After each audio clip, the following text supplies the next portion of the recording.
ఇది నా ఇల్లేగా, మా ఇంట్లోనే ఉన్నాను, హైదరాబాద్లో ఉన్నాను.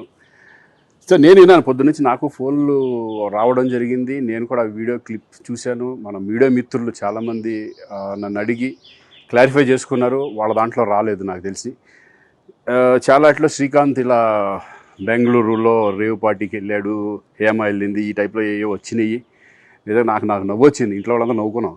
ఇదేంటిది, మొన్న ఏమో విడాకులు ఇచ్చి పిచ్చేశారు నా భార్యతో, ఈరోజేమో రేవ్ పార్టీలకు వెళ్ళాడు అని ఇచ్చేసినాయి. కానీ ఒకటి వాళ్ళు కొంచెం తొందరపడ్డంలో ఇది లేదనిపించింది. ఎందుకంటే వాడెవడో, అతను ఎవరో కానీ కొంచెం నాలాగా ఉన్నాడు. వాడు కొంచెం ఇలా కప్పుకొని, అది గెడ్డం ఉంది, బట్ ఇప్పుడు గెడ్డం నాకు లేదు అని, బట్ గెడ్డంతో నేను ఆయన షాక్ అయ్యాను. ఇదేంటిది నాలాగా ఉన్నాడు ఏంటి అని నేనే షాక్ అయ్యాను. సో దయచేసి ఎవరు నమ్మొద్దు. ఎందుకంటే రేవ్ పార్టీలకు వెళ్ళే కల్చర్ నాది కాదు, పబ్ కల్చర్ మనిషిని కాదు నేను.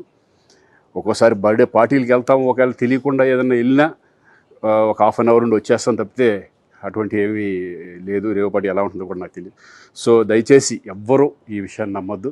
హ్యాపీగా నేను హైదరాబాద్లో ఉన్నాను, మా ఇంట్లోనే. ఇప్పుడు మా ఇంట్లో నుంచే నేను ఇది చేస్తున్నాను.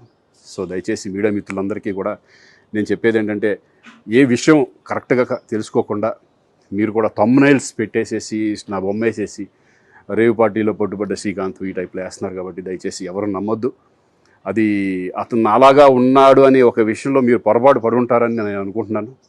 దయచేసి అది నేను కాదు. Thank you. ఇటువంటివన్నీ కూడా నిజంగా కొంతమంది వాళ్ళందరికీ నిజంగా థ్యాంక్స్ చెప్పుకుంటున్నాను నేను.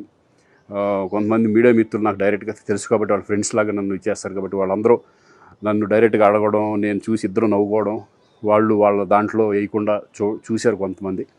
వాళ్ళందరూ కూడా నేను థ్యాంక్స్ చెప్పుకుంటున్నాను. దయచేసి ఇవన్నీ నమ్మొద్దు.